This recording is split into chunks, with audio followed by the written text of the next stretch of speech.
मैं कहना चाहूँगा प्रभु राम हमारे आदर्श हैं।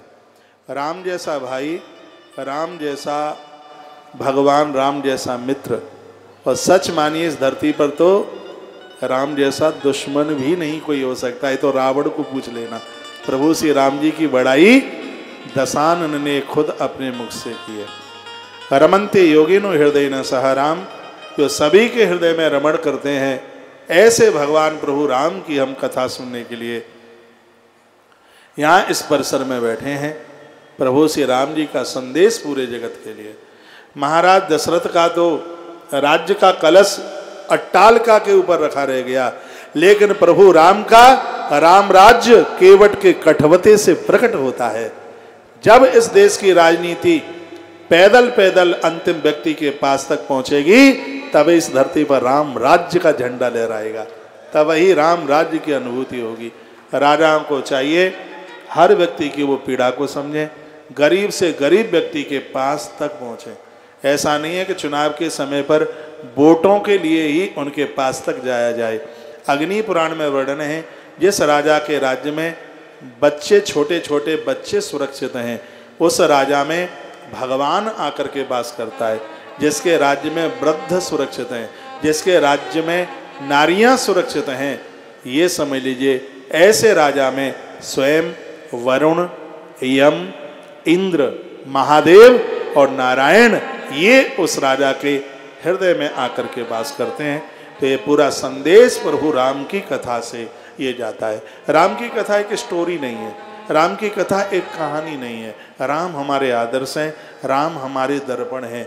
ऐसा दर्पण ही तो है। हम 20 साल के हैं तो दर्पण कहता है तुम 20 साल के हो, हम 80 साल के हैं तो दर्पण कहता है तुम 80 साल के हो। किसको अपना पता नहीं होता? जिसके जीवन में आईना नहीं होता। आप अपने आप को पहचान लोगे, राम रूपी दर्पण के सन्मुख जाकर के खड़े हो जाइए। राम हमारे आदर्श हैं, राम हमारे ईश्वर हैं, राम हमारे प्रभु है, राम पुरुषोत्तम हैं। पुरुषों में एक उत्तमता को हम कैसे प्राप्त कर सकते हैं, ये भगवान प्रभु राम जी की कथा से सुनने को मिलता है। रामायण में लगभग 10,900 चौपाइयाँ, और उसमें एक चौपाई ऐसी है जिसमें राम का नाम नहीं है। उत्तरकांड की चौपाई है। वो बोलने में भी उतनी अच्छी नहीं लगती, उतनी बढ़िया नहीं लगती। हर चौपाई में रा मिलेगा, माँ मिलेगा, लेकिन रामायण की इकलौती एक चौपाई ऐसी है जिसमें रा और चौपाई में माँ नहीं है। और जीवन का यही बस दोष है जिस जिंदगी में राम ना हो। कौन सी है वो चौपाई? झूठ ही लेना, झूठ ही देना, झूठ ही लेना, झूठ ही देना, झूठ ही भोजन, झूठ ही देना, झूठ ही लेना, झूठ ही देना, झूठ ही देना, झूठ ही देना, झूठ ही भोजन, झूठ जमेना, झूठ ही लेना, झूठ ही देना, झूठ ही भोजन, झूठ जमेना। इसमें कलकाल के दोष का वर्णन किया। झूठ ही लेना, लेने वाले असत्यता के साथ में इकट्ठा करेंगे, झूठ ही देना, देने वाले लोग भी ले लेंगे, देंगे नहीं। भोजन, खान पीन भी सब मिथ्या होगा। चवेना यानी वाणी भी झूठी होगी। आदमी असत्य का भाषण कर, सीधी सी बात है, जो झूठ बोलेंगे उनके जीवन में राम नहीं होगा। जो ऐसा खाएंगे जो अधर्म और अन्याय की दौलत से इकट्ठा किया है, उनके जीवन में राम नहीं होंगे। जो लेकर के किसी का देंगे नहीं, उसके जीवन में राम नहीं होंगे। और जो बेईमानी से कमाएंगे, उनकी जिंदगी में राम नहीं होंगे। देखिए क्वालिफिकेशन देखिए गोस्वामी तुलसीदास जी महाराज की। उनकी आप देखिए, उनकी सोच देखिए, आप गोस्वामी जी की सोच देखिए, उन्होंने कैसी चौपाई रामायण में डाली है। इस चौपाई में रा और माँ नहीं है, तो वो कहते हैं कि राम उनके जीवन में नहीं है जो इतनी गलतियां कर रहे हैं। एक बार जयकारा लगाइए, बोलो भक्तवत्सल भगवान की, श्री हनुमंत बलवंत महाराज की जय जय श्री राम। सखी ने माता जानकी का हाथ पकड़ा। मैं आपको कथा में लेके आ रहा हूँ, टाइम हो रहा है, 6 बजे तक आरती करानी होती है, धनुष यज्ञ तक हमें पहुंचना है। और कहा कि मैं तुम्हें बड़े सुंदर से राजकुमार का दर्शन मैं तुम्हें कराई देते हैं। तो मैया जानकी ने कहा वो कैसे हैं और काय के लिए आए, वो क्यों आए इस बगीचे में, आप सुनिए। तो सखी ने ये नहीं कहा कि वो फूल तोड़ने के लिए आए हैं, वो कहती है वो बगीचा देखने के लिए आए। सखी झूठ क्यों बोली, आए तो फूल तोड़ने के लिए थे, लेकिन सखी कहती है देखन बाग कुंवर दो ही आए, वो बगीचे को देखने के लिए आए, तो झूठ क्यों बोली। सखी संत का काम कर रही है और साधु वो है जो भगवान की हमेशा ऊंची चाहता है। तो सखी ने मन में विचार किया कि मैं ये कह दूं कि वो फूल तोड़ने के लिए आए हैं, तो जानकी के मन में बात आएगी कि ये कैसे राजकुमार हैं, फूल तोड़ना माली लोगों का काम होता है क्या, इनके पास नौकर चाकर नहीं है, इन्हें फूल भी खुद तोड़ने पड़ते हैं। तो कहीं मन में अश्रद्धा प्राप्त न हो जाए। सखी साधु का काम कर रही है, तो संत तो वही है जो समाज को अश्रद्धा से बचाता है और उसके अंदर श्रद्धा कूट कूट करके भर देता है, ये साधु का काम है। इसलिए क्या कहा, देखन बाग कुंवर दो आए, देखन बाग कुंवर दो आए, भय किशोर सब आते देखन बाग कुंवर दो आए, देखन बाग कुंवर दो आए, भय किशोर सब बातें सुहाए, देखन बाग कुंवर दो आए, भय किशोर सब बातें सुहाए। कहा वो बाग देखने के लिए आए। जानकी माता ने पूछा कि वो बाग देखने के लिए आए हैं तो कैसे हैं। सखी ने कितना सुंदर जवाब दिया। मैंने आज ही कहा है, जो कैलेंडर में तस्वीर में हम भगवान को देखते हैं, ये तो हम भक्तों ने कल्पना करी है, भगवान तो इससे बहुत ज्यादा सुंदर। सखी क्या कहती है, जिसने देखा है उसमें बोलने की सामर्थ्य नहीं है, और जो बोल सके उसको आंख नहीं है। सखी कहती है आंख ने देखा है लेकिन आंख बोल नहीं सकती, जीभ बोल सकती है लेकिन उसको आंख नहीं है। इसके नीचे की चौपाई देखिए, बड़ी अद्भुत है, अगर ना देखो ध्यान दे। श्याम गौरी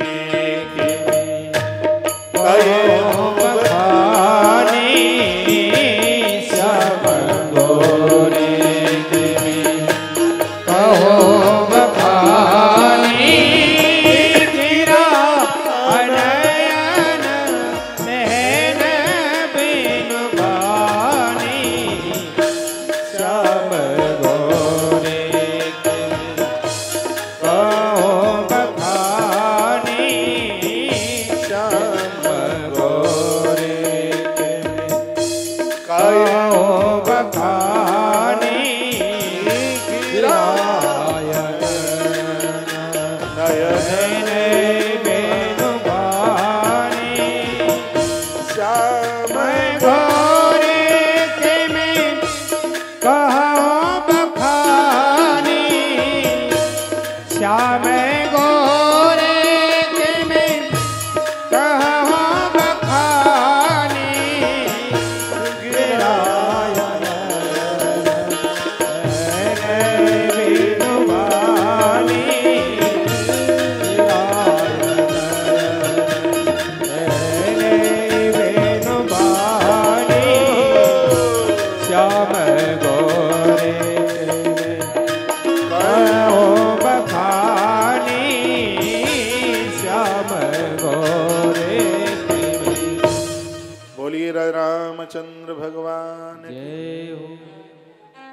इधर सखी और मैया जी की वार्ता चल रही है, उधर एक मोर ने पंख डाला। लखनलाल दौड़ते हुए गए और भगवान का श्रृंगार करने लगे।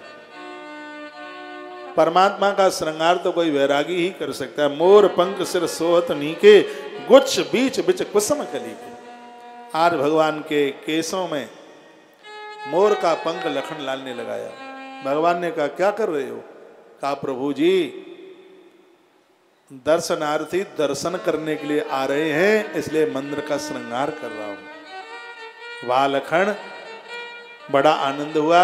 मैया आगे की तरफ चली तो वर्णन किया गया, सुंदरता का सुंदर करई छवि ग्रह दीप सिखा जन वरही। वह माता जानकी सुंदरता को भी सुंदर करने वाली है। जैसे मैया आगे चली तो नूपुर वगैरह सब बज रहे थे, तो भगवान के मुख से आवाज निकली। लखन ऐसा लगता है तात जनक तयाये सोई, धनुष जग जेहि कारण होई। ऐसा लगता है कि महाराज जनक अपनी जिस बिटिया के लिए एक धनुष यज्ञ करने के लिए जा रहे हैं, कहीं उसी का तो आना नहीं हो रहा है। जास बिलोक अलौकिक शोभा। गोस्वामी जी ने बड़ा अद्भुत लिखा है, मैया जानकी के सौंदर्य को देख करके सहज पुनीत मोर मन क्षोभा। भगवान कहते हैं मेरा मन उसकी तरफ आकर्षित हो रहा है। इस चौपाई का अर्थ कभी गलत न लगाया जाए। माता का जो रूप है वो अलौकिक है और भगवान राम का मन है वो पवित्र है। जब मन पवित्र हो, रूप अलौकिक हो, तो वहाँ पर आकर्षण होना तो बिल्कुल संभव ही था। भगवान के मन में कोई गंध नहीं थी और मेरी मैया जानकी का रूप कोई बनावटी नहीं था। तो बड़ी अद्भुत कथा। भगवान ने कहा रघुवंशन कर सहज स्वभाव, मन को पंत पग धरे ही न काऊ। राम वही है गलत रास्ते पर जो कभी पांव नहीं रखता। गोस्वामी जी की कथा पूरे जगत को राम बनाना चाहती है। जिस समय किसी स्त्री या पुरुष को देखकर स्त्री पुरुष के मन में कुभाव आता है, उसने 100 गायों का भी गोदान किया होगा तो भी उसके पुण्य क्षीण हो जाएंगे। ये कथा हमें यही संदेश देती है। इतने में वो सखी लेकर के पहुंची। लता भवंती प्रगट भई तई अवसर दो भाई, निकसे जग जन विमल विद्युत जदल पटल लगाए। लखनलाल आज मंदिर के पुजारी हैं। उन्होंने लता को हल्के से इधर कर दिया। माता जानकी ने प्रभु के दर्शन किए और तत्काल अपनी आंखें बंद कर ली। आपका ध्यान इधर हो। मैया ने आंख बंद कर ली। सखी एक तरफा हो गई, सखी बीच में से हट गई। सीधी सी बात है, भक्त को भगवान का दर्शन होवे तो गुरु लोग अपनी पूजा न चाहें, उन्हें एक तरफा हो जाना चाहिए। कभी कभी गुरु लोग रूठ जाते हैं कि चेला हमारी पूजा क्यों नहीं करता। नहीं, कबीर साहब ने बड़ा सुंदर दुआ लिखा है, ये लिखा लिखी की बात नहीं, देखा देखी की बात। ये लिखा लिखी की बात नहीं, देखा देखी की बात। दुल्हा दुल्हन मिल गए तो फीकी परी बरात। जब दूल्हा दुल्हन आपस में संबंध जुड़ गया, तुमने लडुआ पूड़ियां खा ली हैं, बराती हो तुम अपने घर जाओ। भक्त को भगवान का दर्शन हो रहा है तो वहां गुरु लोग अपनी पूजा ना चाहें। गुरु लोग भगवान को पुजवाने की एक कड़ी है, एक माध्यम है। सखी गुरु का काम कर रही है, वो एक तरफा हो गई। माता जानकी प्रभु का दर्शन कर रही है। लखनलाल को बहुत आनंद हो रहा है। लखन जीव है, लक्ष्मण तो जीव है और ये जीव चाहता है मुझे सीताराम सरकार का दर्शन ही नहीं, उनका स्थान मेरे हृदय में आ जावे। आज लखन बहुत मग्न हो रहे थे, बड़े खुश हो रहे थे। सखी ने कहा अब चलो। कहा जाने का मन नहीं होता। जिस माई की कृपा से इतना सुंदर दर्शन हुआ है, एक बार उसको धन्यवाद देने के लिए सखी चलना है। तो उस तत्पश्चात कहाँ पहुंची मैया जानकी? बड़ी प्यारी चौपाइयां हैं। गई भवान भवन बहोरी, बंद चरण बोली कर गई। माता पार्वती के मंदिर में सीता माँ पहुंची। क्या सुंदर स्तुति करी, आनंद हो जाएगा। 2 मिनट में इस स्तुति को पूरा करेंगे। 6 बजे तक आरती हो जाएगी। अभी धनुष स्वयंवर की तरफ जाना है। क्या कहा? जय जय गिरिवर राज किशोरी। एक बार दोनों हाथ। राज किशोरी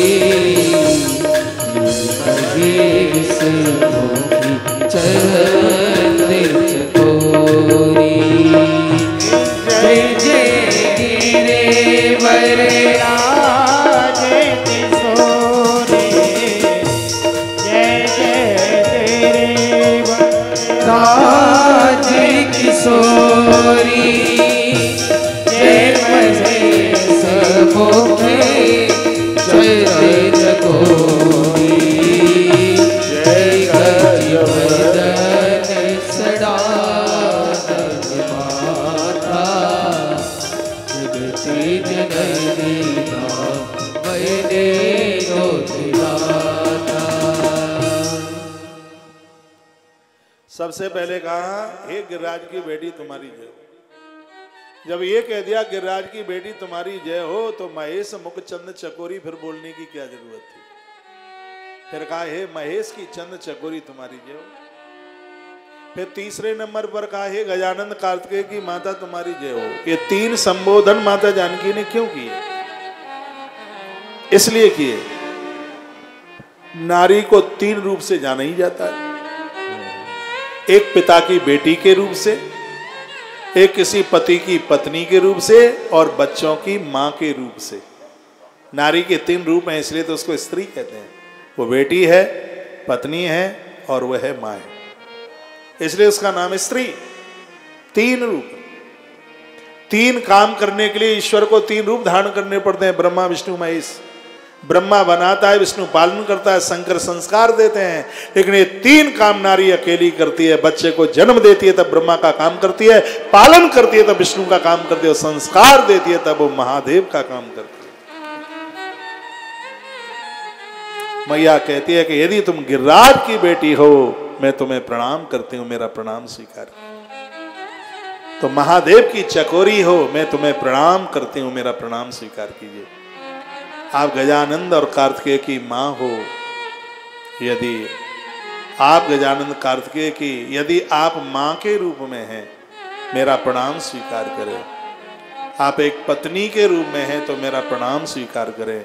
आप बेटी के रूप में हैं तो जनक की इस बेटी का आप प्रणाम करें। स्तुति का पहला भाव। दूसरा भाव, मां क्या कहती है कि जैसे आपके आने से आपके पिता गिरिराज का नाम हो गया, मेरी वजह से मेरे पिता जनक का नाम हो जाए, इसलिए जय जय गिरवर राज किशोरी। दूसरी बात, जय महेश मुख चंद चकोरी। जैसे आप अपने पति की चकोरी बन गई हो मैं भी प्रभु राम की चकोरी बन जाऊं, कृपा कर दो। फिर कहा जय गज बदन सदानंद माता। जैसे तुम दो पुत्रों की मां बनी हो गजानंद और कार्तिकेय, हे मां कृपा कर देना समय आने पर मेरी कोख से भी दो पुत्र जन्म ले, मैं भी दो बच्चों की मां बनूं कम से कम। हे मां कृपा कर दे। इस स्तुति बड़ी अद्भुत है। इस स्तुति कहती है कि बेटी का गौरव पिता से है, पत्नी का गौरव पति से है और माताओं का गौरव बेटों से। बेटियां पिता के संग चलती है तो अच्छी लगती है, पत्नी पति के संग चलती है तो अच्छी लगती है, और माताएं अपने पुत्रों के साथ चलती हैं तो बहुत अच्छी लगती हैं। अपने बच्चों को आदेश दिया करो, कहा करो उन्हें, गीता धाम मां नर्मदा कुंभ मेला परिसर में यज्ञ चल रहा है, बेटा गाड़ी उठा करके और मुझे वहां छोड़ करके। ये भले ही लाखों कामों में व्यस्त क्यों नहीं है, इन्हें आदेश कीजिए। यहाँ का धुआं उनकी नाक में जाएगा, उनको भी आनंद होगा, उनका भी भविष्य जागेगा। किसी न किसी बहाने से उन्हें यहाँ तक लेके आओ, किसी न किसी बहाने से उन्हें समझाओ, उन्हें बताओ, कहो बेटा यज्ञ भगवान की परिक्रमा का भारी में तो कोल्ड स्टोर नहीं बढ़ेगा। यज्ञ भगवान की परिक्रमा आप कीजिए, शरीर का मोटापा कम होगा। परिक्रमा करके जाइए, ब्लड प्रेशर भी ऊपर नीचे नहीं जाएगा, 80-120 के बीच में रहेगा। ये तो रहा स्वास्थ्य के लिए। अब अध्यात्म बात को आप देखिए, यज्ञ का जो धुआं है ये पूरी समष्टि का कल्याण करता है। यज्ञ को इसलिए साक्षात ईश्वर का रूप माना गया। गीता में कहा गया कि यज्ञ के द्वारा वर्षा होती है, वर्षा के द्वारा अन्न पैदा होता है, अन्न के द्वारा धातुएं बनती हैं और उसके द्वारा सृष्टि का सृजन होता है।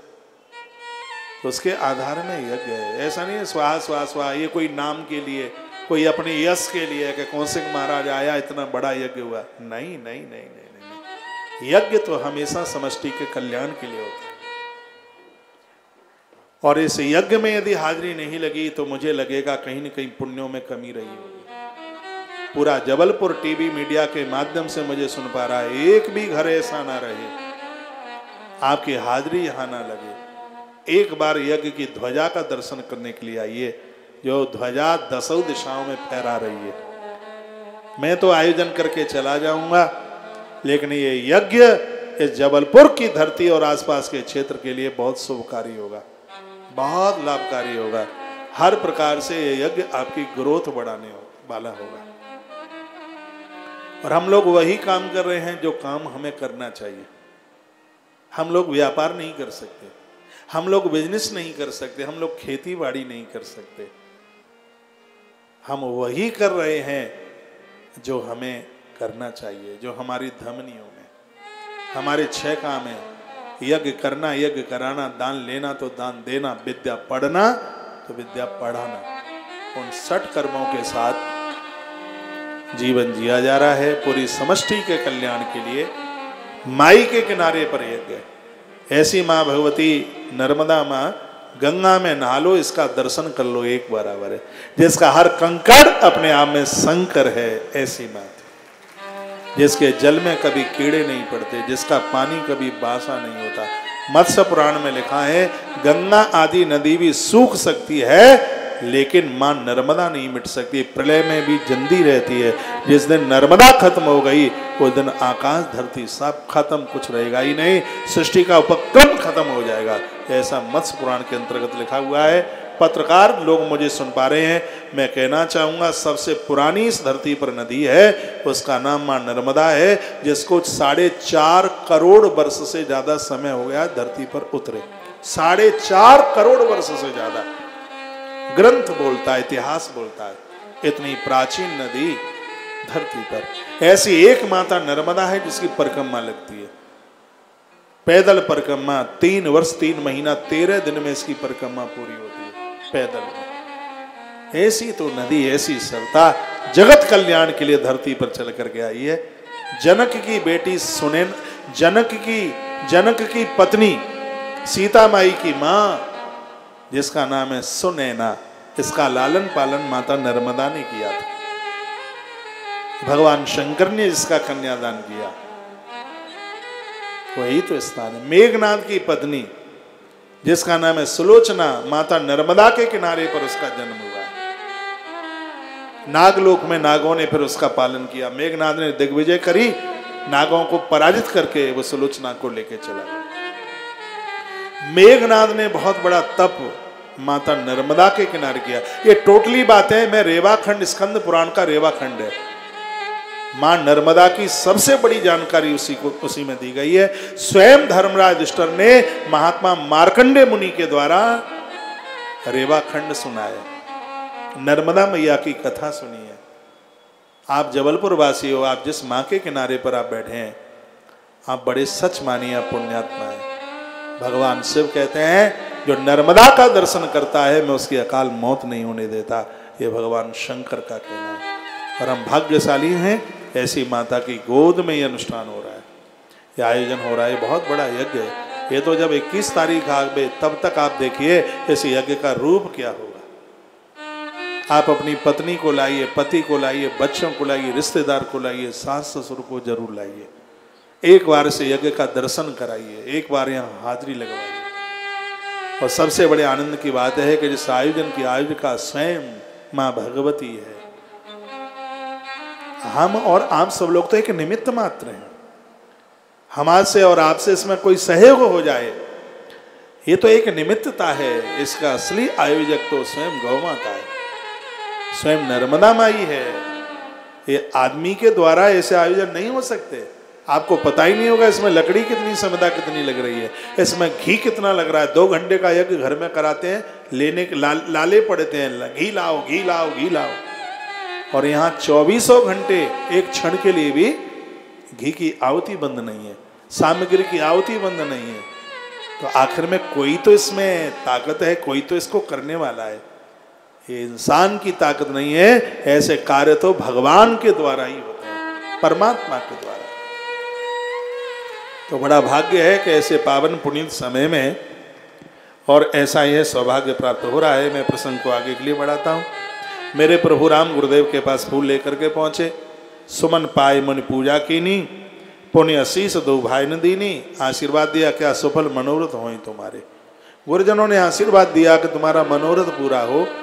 राम लक्ष्मण को सुन करके बड़ा अच्छा लगा। महापुरुष आशीर्वाद देते हैं तो अच्छा तो लगता ही है। मैं बात कहूँगा, जब काम दवाओं से नहीं चलता तो फिर काम दुआओं से चलता है। आशीर्वाद की बड़ी महिमा है। महाभारत के युद्ध में पांडवों को आशीर्वाद मिले थे और वो है युद्ध जीत गए। मैं कहूँगा, प्रातः आप जागते हैं, बड़ों के चरण छूकर आशीर्वाद लीजिएगा। इस आशीर्वाद के द्वारा आपको गति, आपको तरक्की, आपको उन्नति मिलेगी। कभी इतने बड़े मत बनना कि चरण छूने में लाज लगे, शर्म लगे। भगवान के पास सगरी विद्या अपने आप आ गई। उन्होंने विद्या प्राप्त नहीं करी, सगरी विद्या अपने आप आ गई। बात क्या थी, कौन सा गुण था? प्रात काल उठकर रघुनाथा, मात पिता गुरु नाभि माथा। गुरु गृह पढ़न गए रघुराई, अल्पकाल विद्या सब आई। प्रभु रोजाना चरण वंदन करते हैं, चरण छूते हैं। जितनी विद्या थी वो सब भगवान के पास चल के आई। इस संस्कृति को मिटने मत दीजिए। आप बहू हैं, सास ससुर के चरण छुइए, जेठ जेठानी के चरण छुइए। गुरुजन लोग आते हैं, उनके चरणों में मत्था रख दीजिए। पाए नाथ का पाए गोसाई, भूतल परे हो लकुट की नाई। भरत राम के हृदय में बैठ गए, उनके पास इतनी विनम्रता थी। मैं एक क्या, ऐसे इतिहास के पन्नों पर लिखी हुई बातें मैं आपको कितनी बोल दूं। आज गुरुदेव का आशीर्वाद मिला। राम लक्ष्मण गदगद हो गए। रात निकली, प्रातः का समय हुआ। सिय स्वयंवर देखूं जाई, ईस काहे धो दे बढ़ाई। आज सीता माई का स्वयंवर देखने के लिए गुरुदेव ने अपने दोनों शिष्यों को अपने साथ में ले लिया। लखन कहा जिस भाजन सोई, नाथ कृपा तब जा पर हो। मेरे प्रभु ने कहा था, लक्ष्मण, जिसके ऊपर गुरुदेव की कृपा हो सकती है वही सीता स्वयंवर देख सकता है। और ये वहां पर पहुंच गए जहाँ पुण्य मुनि वृंद समेत कृपाला देखन चले धनुष मखशाला। दोनों भाई गुरुजी के साथ में जा रहे हैं। देखी जनक भीड़ भई भारी। गोस्वामी जी बता नहीं सकते कि भीड़ कितनी थी। हर जगह के राजे महाराजे आए। ग्रंथ में तो लिखा है कि सहस्रबाहु अर्जुन और दशानन रावण भी यहाँ चल करके आए। आयोजन बहुत बड़ा था। पहुंच गए, भीड़ भारी लगी थी। सब मंचन ते मंच एक सुंदर विशद विशाल। सोने का एक बड़ा दिव्य मंच बनाए, सभी मंचों के ऊपर उठ करके था। ये गुरु विश्वामित्र के लिए मंच बनाया गया था। जनक राजा ने सबसे पहले अपनी तैयारियां एक संत को दिखाई। कथा हमें और आपको छू करके चल रही है। आपने अपने जीवन में क्या किया, ये दुनियादारी के लोगों से परमिट मत मांगिए, संतों को दिखाइए कि आपने अपने जीवन काल में क्या किया है। ये संसार के लोग आज आपको परमिट दे देंगे, कल आपसे वापस ले लेंगे। सामान का भरोसा क्या, आज तुम्हें सही कह देंगे, कल गालियां देंगे, कल कहेंगे अरे बड़ा बेकार आदमी है। दुरंगी दुनिया नाम इसका, इसलिए तो दुरंगी है। एक क्षण के लिए आपकी बड़ाई और एक क्षण के लिए आपकी बुराई। यदि अपने जीवन का सर्टिफिकेट मांगना है तो महापुरुषों से मांगिए। इतनी भीड़ लगी थी, अपनी तैयारी जनक राजा ने दुनिया के लोगों को नहीं, एक महात्मा विश्वामित्र को अपनी तैयारी दिखाया। मैंने अभी तक क्या किया है। आज इतना बड़ा स्वयंवर होने के लिए जा रहा है। इस बात का परिणाम था कि राजा जनक ने अभी तक क्या अच्छा काम किया था। और आप जीवन में बहुत अच्छा काम करते हैं तभी एक बेटी के पिता बनते हैं। ग्रंथ कहता है आप जीवन में बहुत अच्छा काम करते हैं तभी एक बेटी का कन्यादान करने का सौभाग्य प्राप्त होता है। जब किसी के बहुत ज्यादा पुण्य उदित होते हैं तभी उसके दरवाजे पर जामाता आता है, तभी उसके दरवाजे पर जमाई चल करके आता है। आज राजा जनक की आंख में आंसू आ गए। अहे गुरुदेव, मैंने अपने जीवन काल में जो भी कुछ शुभ कृत्य किया उसका आज मुझे फल मिल रहा है कि मैं अपनी बेटी का कन्यादान करने के लिए जा रहा हूँ। यदि कोई कमी रह रही हो तो हे गुरुदेव आप आदेश कीजिए, मुझे और क्या करना है। गुरुजनों से तो आदेश ही मांगा करो। आप क्या भजन कर रहे हैं दुनियादारी को मत बताओ, आप क्या दान पुण्य कर रहे हैं दुनियादारी को मत बताओ। ये सब बातें करने के लिए, संवाद करने के लिए ही गुरु लोग होते हैं। ये चर्चा उनसे ही कीजिए। कितना अच्छा लग रहा है, राजा जनक ने अपनी तैयारी समाज के किसी व्यक्ति को नहीं, उन्होंने अपनी तैयारी एक संत को, और ऐसे साधु को दिखाइए अपनी तैयारी जिसके पास दो चीजें हों। संत वही है जिसके पास दो चीजें हों, और जिसके पास में दो चीजें होंगी वही तुम्हारे अभिमान का धनुष तोड़वाकर तुम्हारी भक्ति को भगवान के साथ मिला देगा। साधु वही है जिसके पास दो चीजें हैं, एक है परमात्मा राम और दूसरा है वैरागी लखन। जिसके पास ये दो चीजें, भैया वही साधु है। आज तो पता ही नहीं लगता, ऐसी हाट ऐसा मेला है, आज नकलियों के बाजार में असली भी खो गए, पता ही नहीं लगता कौन साधु है कौन सा साधु है। संत शब्द इतना सरल हो गया है, चाहे जिसके नाम के आगे संत देख लो, लेकिन संत वो है जिसके पास दो हैं, एक है राम और एक है लक्ष्मण। ये दो हैं। अपने जीवन की तैयारी उसी को दिखाओ। तुमने जीवन में क्या किया उसी से जुड़ो जिसके पास ये दो हों। ऐसा विश्वामित्र, ऐसा गुरु जिसके पास राम भी है और जिसके पास लक्ष्मण भी है। दो बहा कमाल कर दिया विदेह जनक ने, ऐसे साधु को अपनी तैयारियां दिखाई। उसके तत्पश्चात सब मंचनते मंचैक सुंदर विशद विशाल मुन समेत दो बंधु तह बैठा रे महिपाल। राजा ने एक सुंदर से आसन पर गुरुदेव को बिठाया, चरणों में दोनों भाई बैठ गए। बिनु भंजेऊ भव धनुष विशाला मेले सिया राम उर्माला। इस धनुष को जो तोड़ेगा माता जानकी उसी के ही तो गले में जयमाला डालेगी। भीड़ बहुत भारी लगी हुई थी और उसके तत्पश्चात बड़ी सुंदर चौपाई है। गोस्वामी जी दोहा नंबर 248 के ऊपर लिख रहे हैं, और आइए इसको हम गाय लेते हैं। अगर ना देखो तो स्वर दो पहले।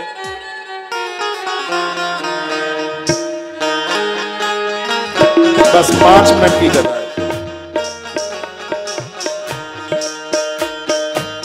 चलिए संग सखी सयानी, चली संग सखी सयानी, गावत गीत मनोहर वाणी, चली संग सखी सयानी,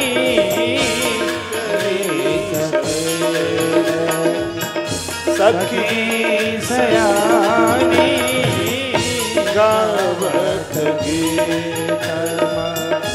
मनोहर वाणी, सोहन तनो सुंदर सारी, सोहन तनो सुंदर सारी, जगत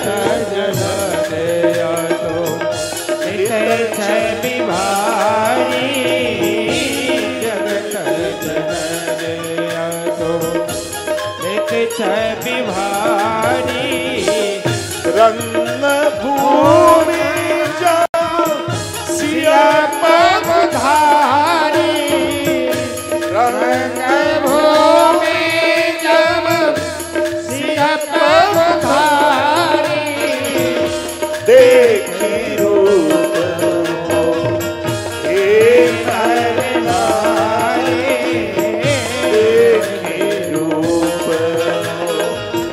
हे नर नारी, चली संग सखी सयानी, चली टेलीविजन पर बड़ी सुंदर छवि आप देख रहे हैं, यज्ञशाला की छवि आप देख रहे हैं। 51 फीट ऊंची यज्ञशाला है। जमीन से लेकर इसको बड़ा नाप तोल के बनाया। इसके एक एक खम्भे की पूजा की गई है। रोज इसका पूजन होता है। ऐसा नहीं कि स्वाहा स्वाहा स्वाहा, कर्म कांड का बड़ा नियम होता है। देव पहाड़ पर 9 दुर्गा बैठी है। यहाँ से जाने के बाद, आरती के बाद जिनको मिलना होगा उनको मैं मिलूंगा। आप यज्ञशाला का दर्शन कीजिए, परिक्रमा जरूर कीजिए। परिक्रमा करते समय जूते चप्पल उतार के रखें, कुल्ला करें, मुंह साफ करके परिक्रमा। वहाँ परिक्रमा में एक दरवाजे पर भगवान महामृत्युंजय देव बैठे हुए हैं, उन्हें वंदन करना, उनका दर्शन करना, उनको प्रणाम करना। इनके दर्शन मात्र से आयुष बढ़ेगा।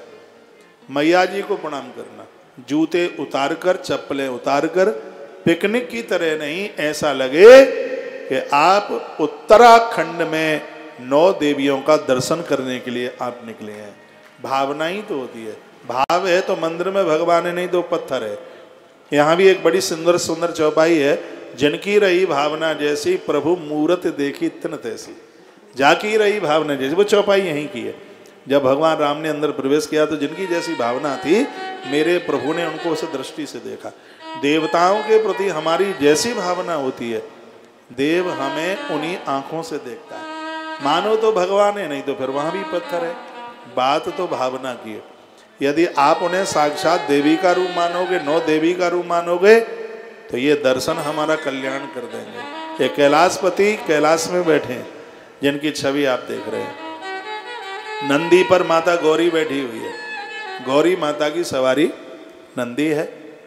तो ऐसा ये अद्भुत आप रूप देख रहे हैं। टीवी पर भी सुनने वाले लोग, ये पूरा का पूरा ये दृश्य यहीं का है। ये सब ऐसा लग रहा है कि हम बिल्कुल मणिद्वीप में बैठे हुए हैं। इतने आनंद की अनुभूति हो रही है। उसके तत्पश्चात महाराज जनक उस स्थान पर आए और उन्होंने बंदी जनों को बुलाया। तब बंदी जन जनक बुलाए। जनक ने बंदी जनों को बुलाया और कहा कि मेरी जो प्रतिज्ञा है वो राजाओं के बीच में बोल दो। क्या प्रतिज्ञा थी?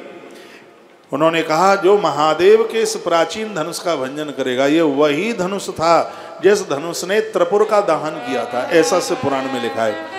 तो मेरी प्रतिज्ञा सुना दो, जो भी कोई राजा ये धनुष का भंजन करेगा, मेरी बेटी सिरा दे मेरी बेटी उसी के गले में जयमाला डाल देगी। तो बंदी लोग आ गए। बोले बंदी बचन बरह, सुनहु सकल महिपाल, पन विदेह कर कहे हम भुजा उठाए विशाल। उन बंदी जनों ने अपनी दोनों भुजाओं को ऊपर किया और कहा, जितने भी राजे महाराज यहाँ बैठे, हम महाराज की प्रतिज्ञा सुना रहे हैं, जो भी कोई राजा राजकुमार धनुष का भंजन करेगा, महाराज की बेटी जानकी उसी के गले में जयमाला समर्पित कर देगी। नृप भुज बल विदु सुवदन राहु, गर्व कठोर विदित तब काहू। गोस्वामी जी लिखते हैं कि ये धनुष इतना वजनीक हो गया था, उठाना तो बहुत, कोई इसको तृण बराबर कोई इसको हिला नहीं पा रहा था। सोई पुरार को दंड कठोरा, राज समान आज जो ही तोरा। जो शिव जी के कठोर धनुष को आज इस यज्ञ समाज में तोड़ देगा, तीनों लोगों की विजय की ध्वजा उसके पास होगी और जानकी उसके गले में माला डाल देगी। ये शब्द सुनते हुए हजार हजार राजा एक संग चले, धनुष से लटक गए, लेकिन धनुष किसी से टस से मस नहीं हुआ। भूप सहस्र 10 एक ही बारा। यहाँ तो लिखा 10 हजार राजा एक संग चले, लेकिन धनुष उठाना तो क्या, किसी से हिल तक नहीं रहा था। गोस्वामी जी लिखते हैं कि धनुष की स्थिति कैसी हो गई थी। कैसी धनुष की स्थिति हुई? जैसे कामी व्यक्ति के शब्दों का प्रहार एक सती नारी के ऊपर बिल्कुल नहीं होता। आज यही धनुष की स्थिति थी। गोस्वामी जी ने लिखा है कि डगाई न संभो सरास,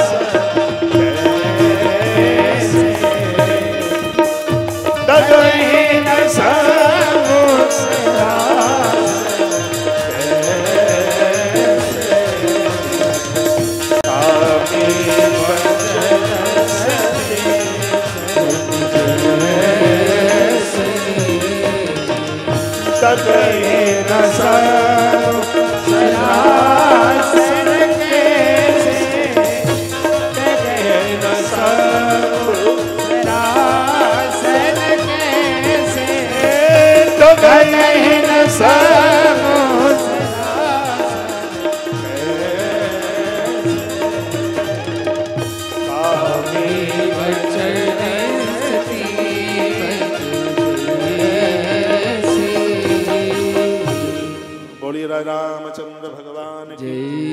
जैसे कामी पुरुष का कोई असर सती नारी के ऊपर पड़ता नहीं है, आज धनुष के ऊपर इन राजाओं का कोई भी प्रभाव नहीं पड़ा।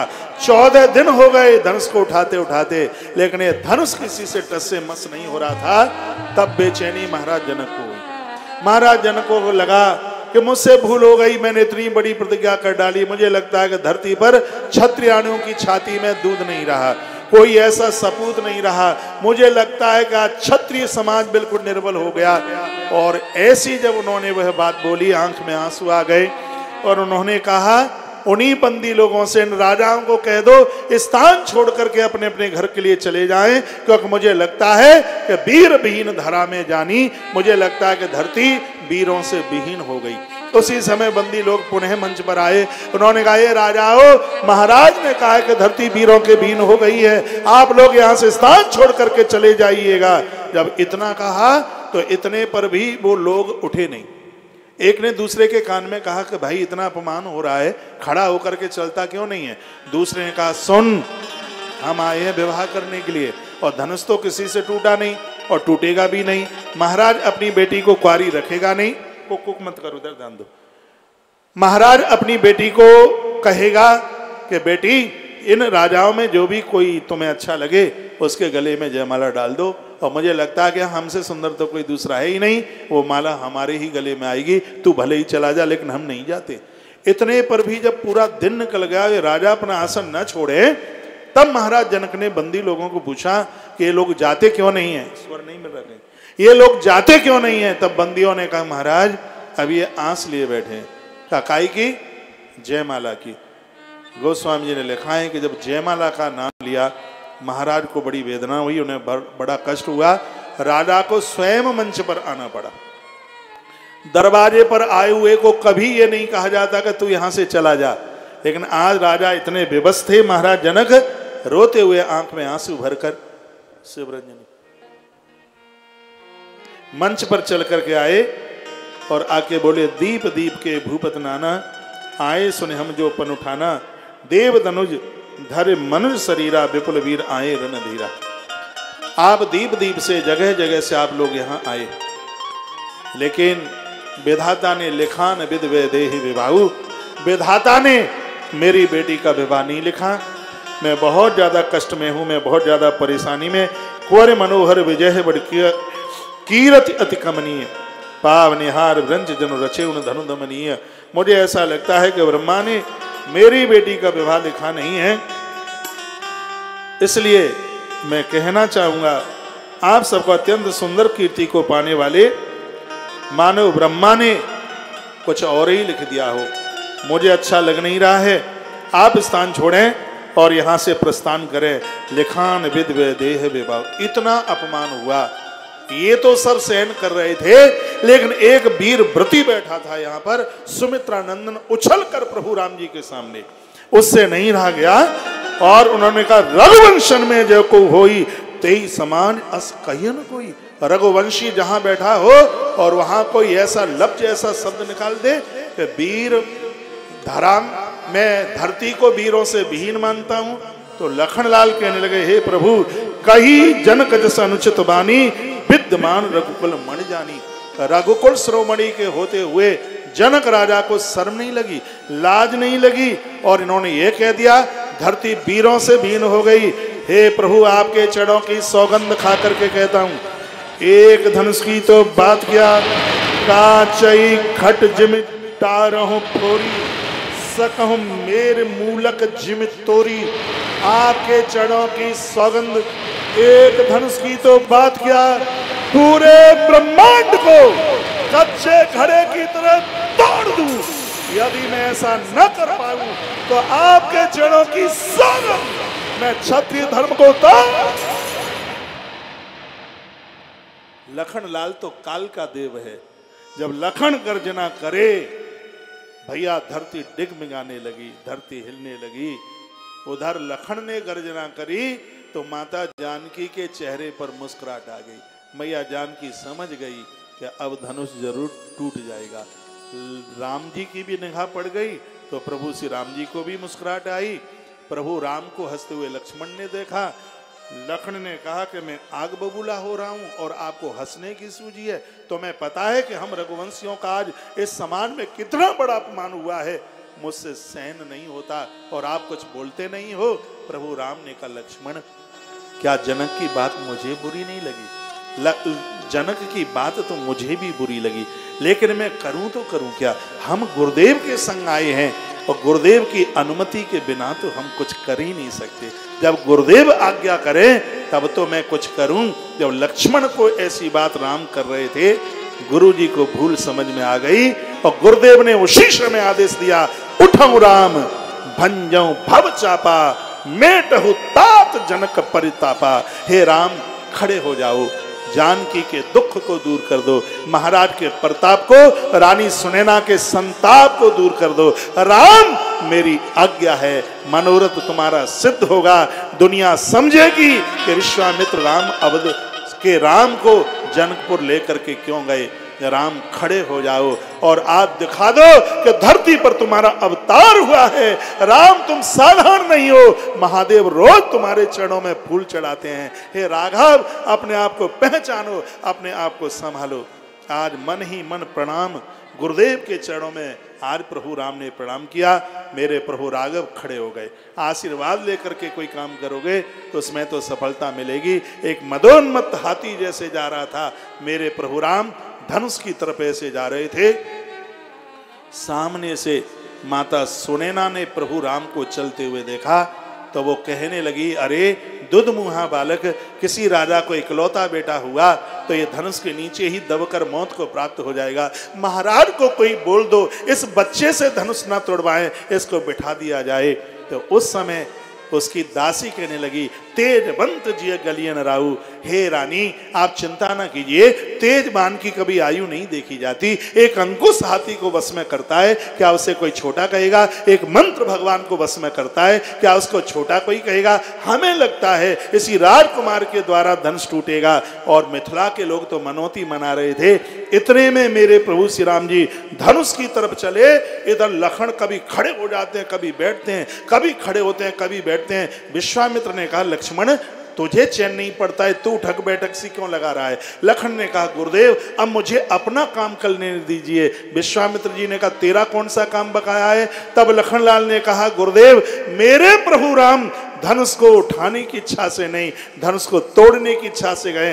ताकि हरि को दंड जिस समय भगवान प्रतिंचा खींचकर कान तक खींचेंगे, प्रतिंचा चढ़ाएंगे, उस समय धनुष के टूटने से, उसके टंकोर से इतनी आवाज हो सकती है, उस आवाज के द्वारा धरती फट सकती है। यदि धरती फट गई तो मेरी मां के विवाह में अवरोधकता आ जाएगी।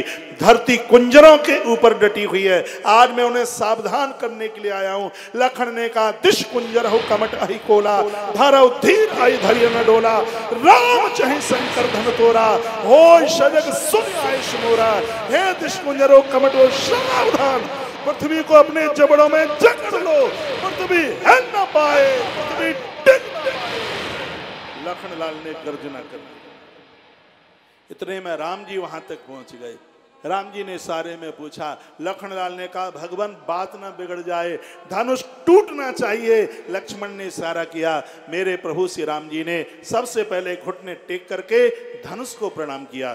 उसके तत्पश्चात मिथिला की धरती को प्रणाम किया, सरयू को प्रणाम किया, अवध को प्रणाम किया। मेरे प्रभु श्री राम जी ने अपनी माताओं को प्रणाम किया, गौ ब्राह्मण को प्रणाम किया। मेरे प्रभु श्री राम भगवान महादेव को प्रणाम करने लगे। आंख में आंसू आ गए खुशी के, हाथ ऊपर उठाए और कहा कि हे भगवान, हे प्रभु, हे परमात्मा, मैं जो भी कुछ कर रहा हूं आपके आदेश के द्वारा कर रहा हूं। आपने ही धरती पर मुझे आने से पूर्व ये कहा था कि जानकी स्वयं शक्ति धरती पर पहुंची है, उसके कार्य के लिए जो धनुष से मैंने त्रिपुर का दहन किया उसके ऊपर प्रतिज्ञा, हे राम तुम्हें ये करना होगा। मैं आपके आदेश का पालन कर रहा हूं। भगवान प्रभु श्री राम जी ने बार बार भगवान महादेव की स्तुति करी और आकाश में देवता आकर के छा गए। उसी समय पुनः प्रभु श्री राम जी ने धनुष की तरफ अपने मस्तिष्क को झुका दिया। महात्मा लोग गिर गुहाओं से दौड़ते दौड़ते आ रहे थे। शीतल मंद सुगंध तीन तरह की हवा चल रही थी। नदियों का जल स्तब्ध हो गया। और आनंद की बात यह थी, जो वृक्ष सूखे हुए थे, जिन पर फल और पत्तियां नहीं थी, उन वृक्षों के ऊपर फल फूल लद करके आ गए। जो गैया बांझ थी, जिन्होंने कभी बच्चों को जन्म नहीं दिया, ग्रंथों में वर्णन है कि आज वो गाय बच्चों को, बछड़ों को जन्म देने लगी। इतने शुभ संकेत होने वाले थे। उधर मंदोदरी की भाल की बिंदी धरती पर गिर रही थी, मंदोदरी की हाथ की चूड़ियां चटक रही थी, क्योंकि यह धनुष रावण की मृत्यु का कारण था। यह धनुष निशाचरों को समाप्त करने का प्रतीक था। यह धनुष धरती पर रामराज की स्थापना करने वाला था। यह धनुष धरती पर धर्म की स्थापना करने वाला था। इतने में प्रभु श्री राम जी ने धनुष को अपनी कलाई के द्वारा कान के ऊपर तक उठाया और उसी समय ब्रह्मा वेद ध्वनि करने को तैयार हो गए। प्रभु श्री राम ने धनुष की प्रतिंचा खींची और अपने कान तक लेकर के गए। जैसे ही प्रतिंचा कान तक पहुंची, सबसे पहले भरे स्वयंवर में प्रकाश हुआ। उसके बाद में बड़ी जोर से 3 बार आवाज हो, कान कान